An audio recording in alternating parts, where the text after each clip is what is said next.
আর মাত্র 1 মাস বাকি আসন্ন এশিয়া কাপের।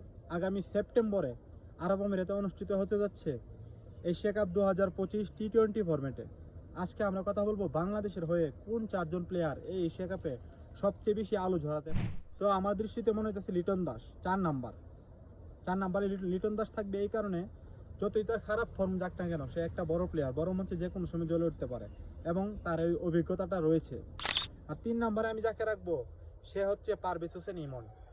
ইমন তো লাস্ট কয়েকটা ম্যাচ ধরে কিন্তু ভালো করতেছে।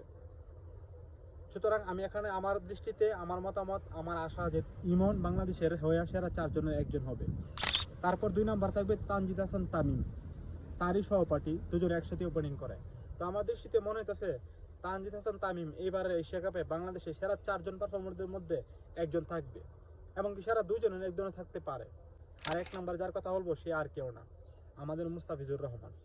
উইকেটের দিক দিয়ে না, মুস্তাফিজ কয়টা উইকেট পেল সেটা বিষয় না, মুস্তাফিজ কত রান দিল সেটাও বিষয় না, মুস্তাফিজ কোন সময় কোন ধরনের বোলিং করে, কোন সময় কোন টিমকে বিপদে ফেলায় দেয়, এটা কেউ বলতে পারে না। সুতরাং আমার কাছে মনে হইতেছে বাংলাদেশের টি-20তে সেরা পারফরমার সবসময় মুস্তাফিজুর রহমান। আমাদের সবচেয়ে বেশি আশা মুস্তাফিজের ওপর, যে মুস্তাফিজই টি-20তে বাংলাদেশের সবচেয়ে বড় ভরসার নাম।